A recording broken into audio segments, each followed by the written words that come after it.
அது எப்படிங்க அந்த காட்சி மனசு பதப்பதைக்குதா இல்லையாங்க?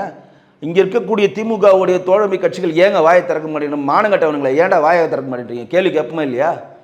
ஒரு கண்டன குரல் வந்துச்சா? பொது வழியில் வந்து பேசுறீங்களா? இப்போ நான் குறிப்பிட்ட அந்த சினிமா நடிகர்களாகவும் சமூக ஆர்வலர்கள் எல்லாம் எங்கடா போன ஹரிபிரதாமன் நீதிபதி எங்கடா போன?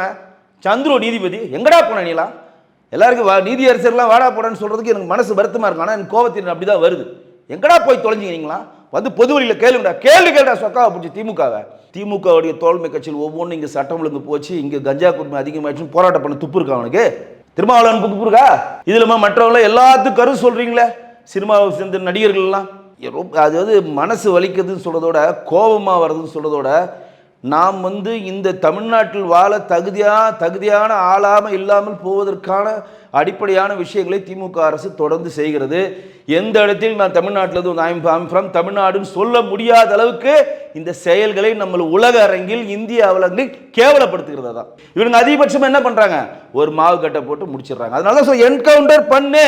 இவன் நாட்டுக்கும் வீட்டுக்கும் திமுக எப்படி கேடோ அதே மாதிரி இந்த மாதிரி பசங்கள்லாம் தமிழ்நாட்டுக்கு பிடித்த கேடு. சுட்டு மக்கள் உங்களை தூக்கி கொண்டாடுவாங்க. நான் சொல்றேன், நீ இருந்தாலும் 3 பேர் நாங்கள் சுட்டோன்னு சொல்லு, மக்கள் தூக்கி கொண்டாடுவாங்க. ஏன்னா அவ்வளோ வலி இருக்கு. எவ்வளவு கோபம் வருது பாருங்க. இங்க இருக்கக்கூடிய தமிழக மக்களுக்கு தமிழக அரசு பள்ளிக்கூடத்தில் செல்லப்படுகிற கல்வி முறை தப்பு, போதிக்கும் முறை தப்பு, உன் சிலபஸே தப்பு. நான் சொல்றேன், கருணை இல்லாத சிலபஸ், மக்களை நல்வழிப்படுத்தாத சிலபஸ்,